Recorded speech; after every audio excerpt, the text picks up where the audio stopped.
There's more than a handful of games created by Taito themselves that are based very heavily in the same vein as their classic hit Bubble Bobble.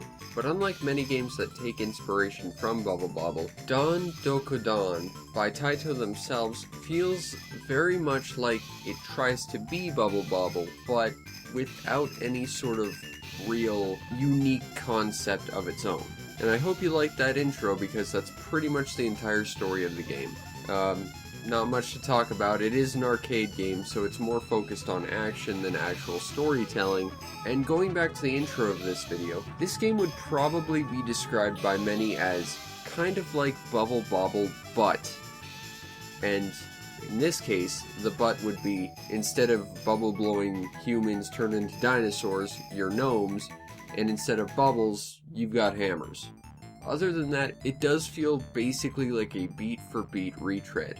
Essentially, you are dropped into a single confined room, along with a series of enemies. You then have to walk around smacking the enemies with your hammer to turn them into fruit. Or, alternatively, smack them with your hammer to stun them, pick them up, throw them at other enemies, and really that's more or less it.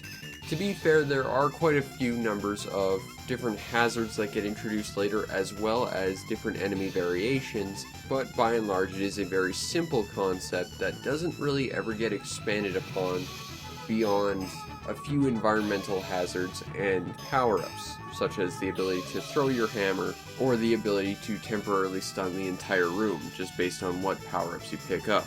And honestly, that's about it. You clear the room, you move on to the next room. Other than that, it's basically just that. I've already pretty much covered every unique concept this game has, which is, well, it's basically Bubble Bobble. Again. And once again, this is coming from a guy who hates to compare other games to other games, or to even just use the term clone game, but in this instance it feels very, very similar to Bubble Bobble. And unlike other Bubble Bobble-esque games, such as Snow Bros, which had its own unique concept of gravity and rolling, or even Bubble Symphony, which was basically just Bubble Bobble but more refined, this one really just takes the concept of defeat your enemy, turn them into fruit, pick up the fruit, move on to the next area, and then does nothing with it. And that's the frustrating thing, because that leaves me with very little to actually talk about with this game. And I like to make these videos at least 5 minutes in length so you get a good idea as to what this is. But gameplay-wise, honestly, the game is fun and completely fine, but because it is so similar to Bubble Bobble, those of you who have played Bubble Bobble and probably have nostalgia for it will probably just sit there and say, well, I'd really rather just be playing Bubble Bobble.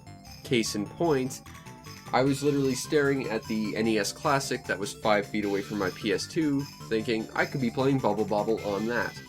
Or I could grab any one of the, 8 multi-carts I have that have Bubble Bobble 2 on it. Basically, Don Dokudon is a very simple arcade game that follows the conceptual ideas of Bubble Bobble and doesn't really take it very far. And that's the frustrating thing. And from a gameplay perspective, that means it plays perfectly fine and is great, but it just doesn't feel all that new or interesting or different. And as I said, if you've got nostalgia for the game this is based off of, well, you'd probably just rather play that.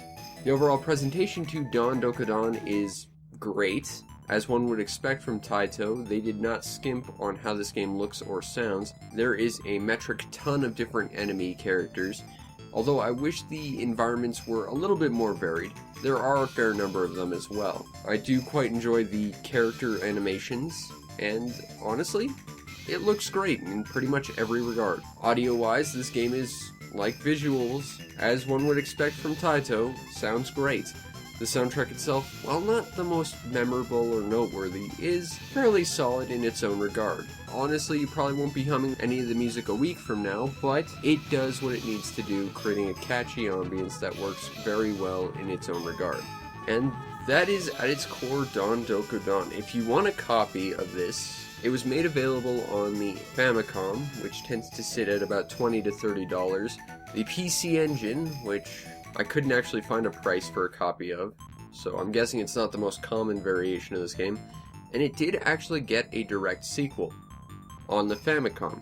And what's interesting about this sequel is it's actually a completely different game, and is basically a side-scrolling platformer instead of an arcade-focused game, which honestly makes it a hell of a lot more interesting than the game it was based off of. That said, if you want a true-to-arcade experience, you can pick it up on Taito Legends 2, although honestly, this is yet another game that makes me wish we got the European Taito Legends 2 that had Kadash, because honestly, looking at all of Taito Legends 2, once again, it's got Pushi Karat and Darius Gaiden, and that's about it. But Don Dokkan isn't a bad game. It's just a game that it feels like the executives at Taito said, okay, well, let's make a game that's very much like Bubble Bobble, because everyone loves Bubble Bobble, and it's true, because everyone does love Bubble Bobble. It's a great game, and as such, this is a great game, but the thing is, when you make a game like something else, you still have to add something to it to make it its own unique core experience. And unfortunately, Don Dokkan, while being a perfectly fine game, doesn't really stand out. And while it'll do a great job of reminding you of the thing it's based off of, if you've ever played it, it will probably also drive you to just go play that instead. And that's a damn shame, because this game is fun in its own right. It just doesn't really have all that much of its own unique personality. And if they had just put in a few more hours to give it maybe its own unique story, or maybe some extra mechanic that's solely unique to this game, maybe that would have done it. But as it stands, this is just a very nice game that is very similar to a game we already all know and love. So if you like Bubble Bobble, yeah, you might love this game, but you might also prefer just going to go play Bubble Bobble instead, which, if you'll excuse me, I do have a saved game on my NES Classic of Bubble Bobble I should probably go play.